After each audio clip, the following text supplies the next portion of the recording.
Hey guys, welcome back to my YouTube channel. And today, guys, we're gonna finish Spirits, the puppy place. No, we are not gonna finish it. We are at chapter 6, and we're gonna read 3 or 2 chapters. So guys, let's get started. Spirit. And guys, do not forget to subscribe, like, and comment. Do all that fun stuff. All down below. Chapter 6. Buddy, Spirit, Lizzie called for the puppies soon as she arrived home. But neither of them soon came to the door to welcome her. Lizzie thought that was strange. Buddy almost always raced to the front hallway, his nails clacking against the wooden floor. "We're in here," Mom called from the kitchen. Now Lizzie could guess why Buddy hadn't run to see her. If someone was cooking, he always liked to hang out in the kitchen in case of any food scraps needed vacuuming up. "What are you making?" Lizzie asked as she hung up her coat and started to unload her backpack. Nola, the bean told her. That was his word for granola. Lizzie felt her stomach grumble. It had been a long walk across the park, even though the weather was warmer today. The snow had packed down. She went into the kitchen. Sure enough, she found Buddy staring longingly up at the counter, where all the ingredients for granola were spread out. The bean was snacking on dried cranberries. Mom's hands were sticky with a paste of butter oats and brown sugar. "How was your day?" Mom asked. "Fine, I guess," Lizzie said. "But how was Spirit while I was gone?" Mom paused. "Fine, I guess." "What does that mean?" Lizzie asked. "Well, to be honest, he was a kind of mopey," Mom said. "Where is he now?" Lizzie leaned over to give Buddy a pat. Buddy wagged his tail and glanced at Lizzie, then went back to staring at the action on the kitchen counter, licking his chops. "I think he's in the living room," Mom said. Lizzie left the kitchen to track down the white puppy. "Hey, Spirit," she said when she found him sleeping by the beanbag chair. The puppy blinked a few times, but he didn't raise his head. "Do you want to go out? You can play with Buddy." Spirit took a deep breath and let out a long sigh, head still on his paws. "Come on." Lizzie patted her leg. "Time to go out." Spirit stood up and plodded after Lizzie. "Time to go out," Lizzie said again, loud enough for Buddy to hear. As soon as Spirit heard the jingle of Buddy's collar, he perked up. He broke into a trot and stayed right on Lizzie's heels, almost tripping her. "It's time to play with the other dog? Hooray! I love to play. Are we going outside? That's even better. I can't wait." Buddy met them at the door, and both puppies barked in excitement. The moment Lizzie let them out, they began to wrestle and chase. Spirit could not have been happier. Lizzie smiled as she watched them from inside, but she was still concerned about Spirit inside. but she was still concerned about Spirit. He was so full of energy and joy when he was outside playing with another dog. Why was he outside? Why was he so quiet and mopey inside? It didn't make any sense. Hey, Charles said, coming into the kitchen. Where's Buddy? Technical difficulties. He's in the yard with Spirit, Lizzie said without turning around. Charles came over to watch out the window. He giggled when Spirit began to roll on his back in the snow, sliding down one of the drifts. Buddy reared up his hind legs and then dropped onto Spirit, nipping at the white puppy's tail. German Shepherds are supposed to be smart, right? Charles said. So maybe you should find out if he could be a service dog or a police dog. Or he should do search and rescue. He did track you down all the way across the park, right? Lizzie was surprised she hadn't thought of that. She had been so focused on how much Spirit liked to play with Buddy. She had only thought of him as a family dog who needed another dog in the family. Still, Charles was right. Spirit has shown signs that he might have a natural instinct for helping, just like Champ. He had known Eli was in trouble and had tried to seek out help. Plus, Spirit had stayed close to Eli and Mr. Lechner while the EMTs were busy, but had also seemed to know he should keep out of the way. Those were all good instincts for a working dog. That's a great idea, Lizzie said. Spirit is super intelligent, and he has a really willing and helpful personality. Lizzie looked out at Buddy and Spirit in the snow. She could just picture Spirit wearing one of those colored vests that indicate the dog was at work. A bright blue or orange vest would look amazing against his pure white coat. Since the two puppies were still enjoying themselves, Lizzie went upstairs to the computer to research some organizations she could call. She knew that training programs took several months, and the programs were very picky. They took only the best dogs, the ones who could prove they were intelligent, brave, and calm. Lizzie believed Spirit could pass any of their tests, couldn't he? Chapter 7. By the middle of the week, Lizzie had a routine. She let Spirit and Buddy outside as soon as she got home. That way, they had plenty of time to play before it got cold and dark. Spirit loved to play in the yard with Buddy, but he still seemed bored and lonely. When he was in the house, days had passed since Lizzie had called the police department, the Service Dog Training Center, and the Search and Rescue Center Dog Association. She had left the messages everywhere. Now she was waiting to hear back.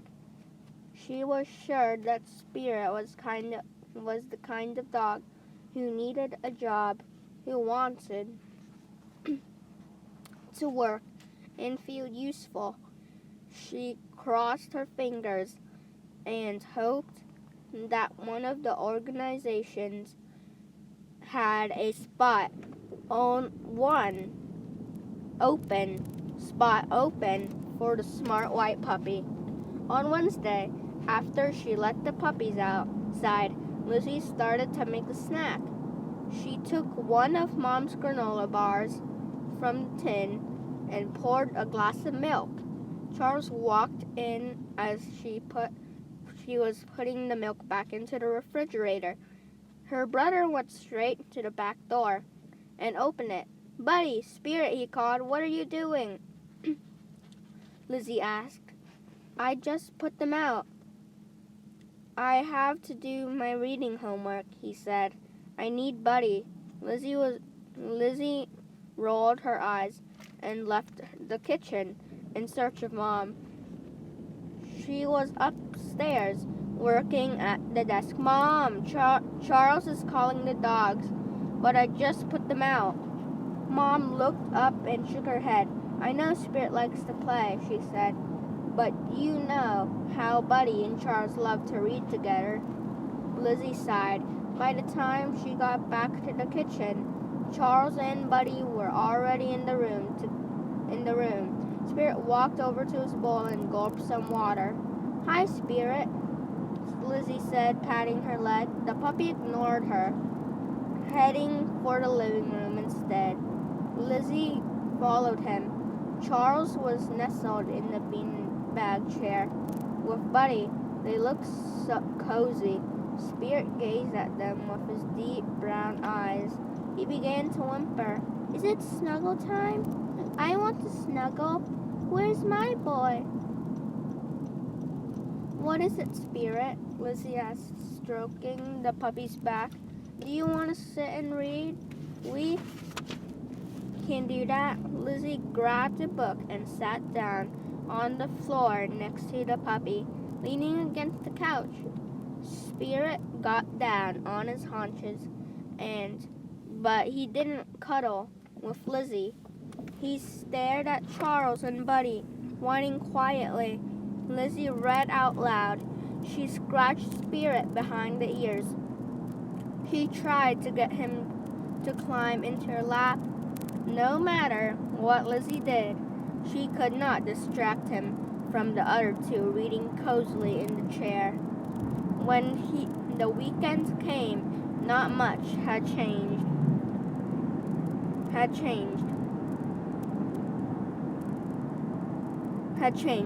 Spirit was full of energy whenever he was outside with Buddy, but he was the opposite as soon as he came into the house. Lizzie didn't want to leave him for a whole day. Still, she wanted to see Mariko. They had a project to finish. "Can Mariko come over?" she asked. "Mom, we still want to make that maple syrup candy. That sounds delicious," Mom said, "but also messy.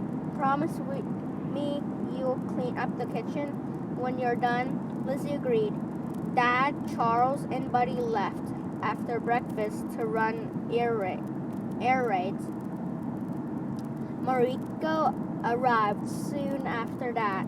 "How's Spirit?" she asked while taking off her fancy snow boots. "He's okay," Lizzie said. "I'm still waiting to hear from all the organizations I called," hearing his name. Spirit appeared in front of the hallway. He seemed too perked up when he saw Mariko. "Hey, Spirit," she said, approaching him with her hands stretched out. "Remember me?" "How are you, boy?"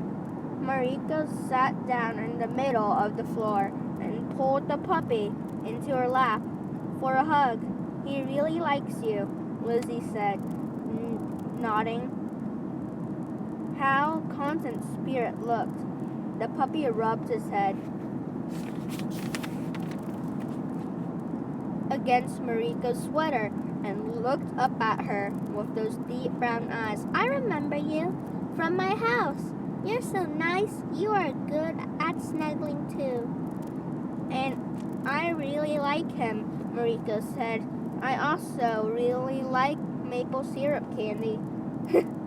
I brought all the stuff. Want to get started? Mariko had gone on a camping trip where her family took a sugaring hike and had learned all about to make maple syrup. As the two girls pulled out pans and measuring cups, Mariko told Lizzie all about it. Most people think of maple syrup as being something that says winter, Mariko began. It was a warm, sweet taste that seems nice and cozy, but the truth is that sap doesn't start flowing in the maple trees until the first signs of spring. Mariko was good at talking while she worked. Lizzie thought she sounded just like a tour guide. Mariko was already busy stirring the maple syrup on top of the stove top. When the temperature gets above freezing, the sap moves through the trees again. That's when people put the taps into the tree trunks so the sap will drip out. Yum, Lizzie said, thinking about how cool it was that maple syrup came straight from nature. Double yum, said Mom, who had just come out into the kitchen. He sniffed in a fragrant steam coming off the pan. Is it done? Mariko held up the hand with the candy thermometer in it. Not quite yet, she said. Anyway, sap is like 98% water. It doesn't taste like much of anything. The syrup makers have to boil it down for hours and hours until most of the water evaporates. That's when it becomes syrup. It takes 40 gallons of sap to make 1 gallon of syrup. Mom stood with the refrigerator door open, listening. That's interesting. I don't think I ever knew that, she said. Mariko nodded. They do it in a little cabin called a sugar shack. It was Lizzie's turn to stir now, and her arm was already too tired. Mariko explained that they didn't want the syrup to stick to the bottom of the pan, or else it would burn. Eventually, the maple syrup started to boil. Once the thermometer reads 240 degrees, we let it cool, Mariko advised. Then we pour it into molds, and then we let it cool more. Lizzie was used to baking with Mom, but working on the stovetop with hot liquids was new. Mom never would have let Lizzie pour boiling hot candy, but Mariko seemed like a pro. Mariko's mom had given Mariko permission to let her use the stove at Lizzie's house. The good news is that it's still cold outside, Mariko said as she lifted the pan to pour the frothy syrup.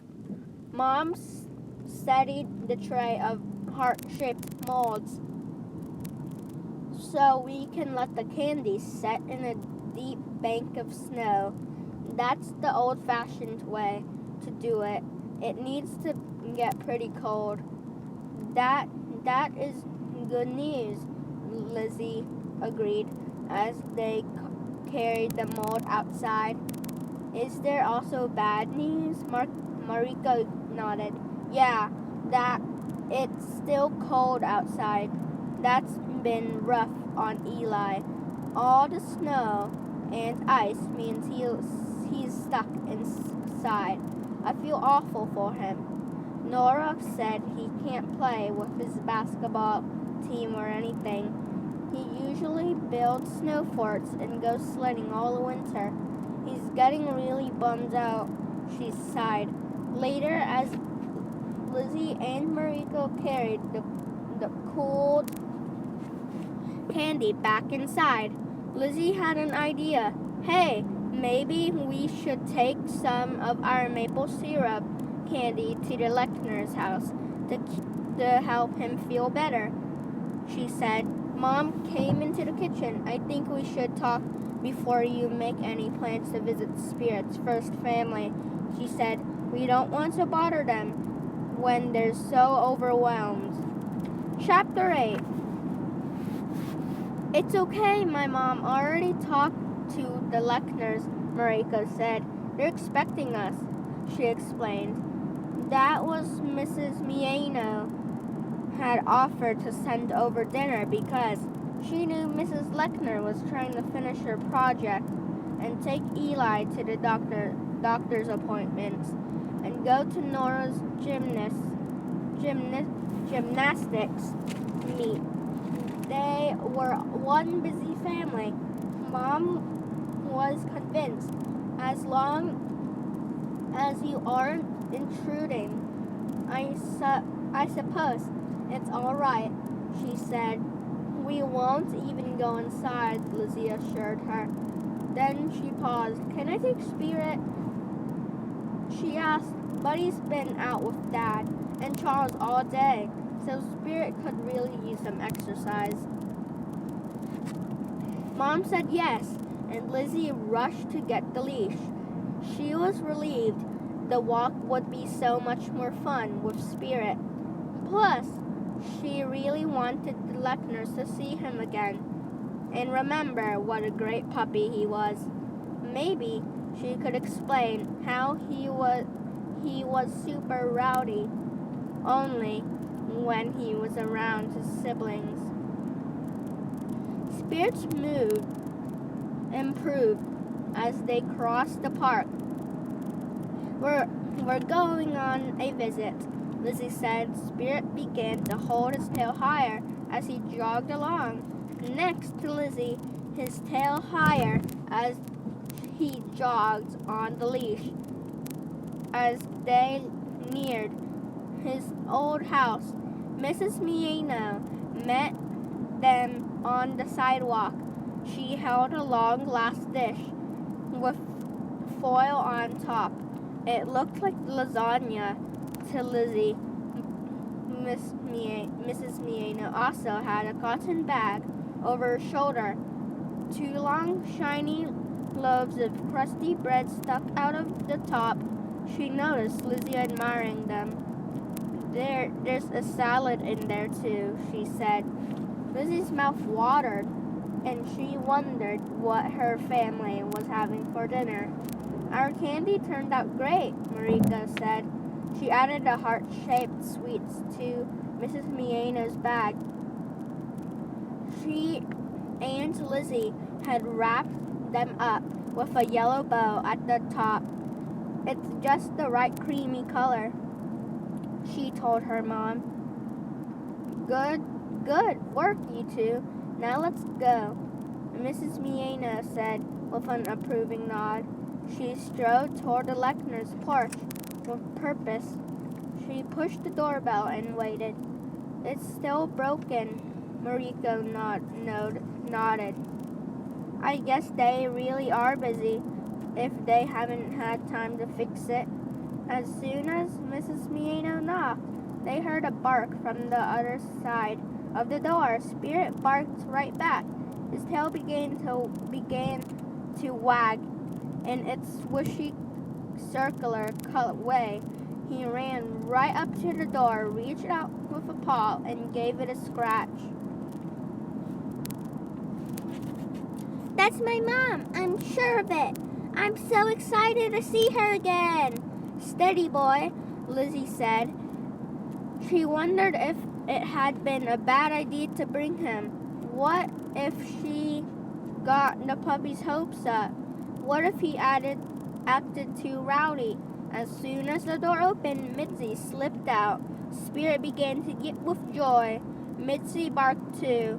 She reached her nose and gave Spirit's whole face a giant lick. Spirit ran in circles all around her. He even ducked under her belly a few times and popped out under the other side with a playful yip.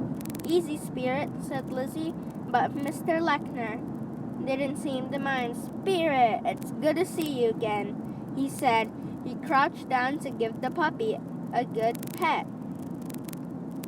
Before he even said hello to Mrs. Mieno and the girls, when he stood back up, he gave the Mienos and Lizzie a kind smile.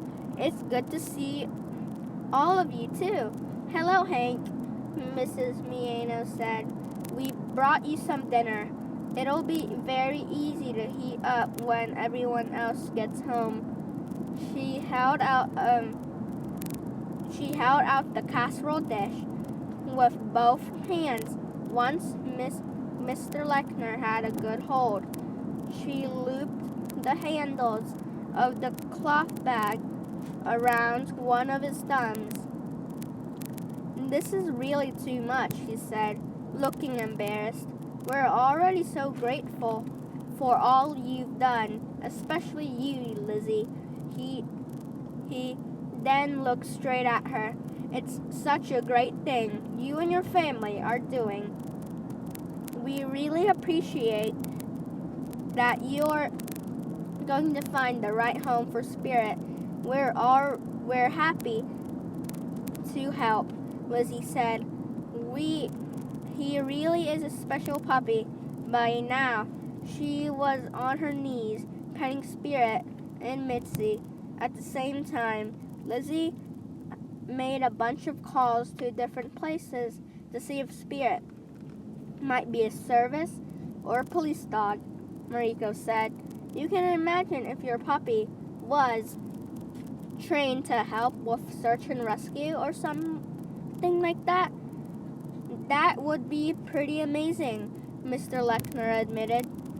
He excused himself as he could put the food on a nearby table. When he came back, he knelt down again to play with Spirit. "This guy was one of my favorites in the litter. He was so cute. He loved to play with his brothers and sisters. They'd get so rowdy. Sometimes sibling puppies are like that," Lizzie said. "That's why the Kroners changed their minds." Mr. Lechner's looked thoughtful. "Sometimes people do that," he paused and added. "Sometimes people change their minds." Lizzie held her breath, waiting to hear him say that he had changed his mind and that the Lechners wanted Spirit back. But he was silent. "What about the families that took the other puppies?"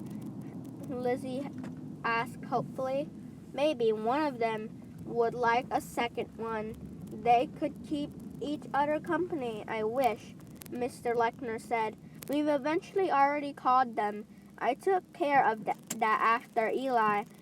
I got back from the hospital and things calmed down a bit." "No such luck." Lizzie tried to hide her disappointment. "Don't worry, Hank," Mrs. Mieno said. "Things will work out. The Petersons will find Spirit the perfect forever home," Mariko promised. "They always do." Lizzie tried to smile. It was nice that her friends had so much faith in her. She looked She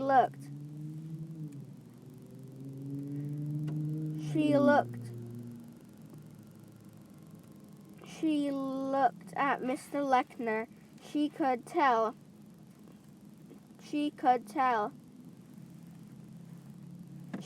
he was trying to be hopeful too. As she stood to go, a pile of books on the hall table caught her eye. "Hey, I recognize those books," she said, hoping to change the subject. "Those are my brother's favorites." Mr. Lechner turned around. "Those are Eli's," he said. "He just rips through those graphics novels, especially when he's stuck in bed all day. Not too much else to do. They're pretty good, Lizzie said. I've read them all, too. Lizzie needed to tug a little on the leashes. When it was time to go, Spirit was not ready to leave. Mr. Lechner had to do the same to Mitzi's collar. Maybe you could bring Spirit by again, Mr. Lechner said, for a visit before he goes to his forever home. Lizzie thought she noticed a wishful note in his voice. Of course, she said he'd love that. A tiny hope began to take hold inside her. Maybe Spirit's perfect forever family was his first family. Chapter 9, guys. So, guys, we're gonna end this video right here. And don't forget to subscribe, like, and comment all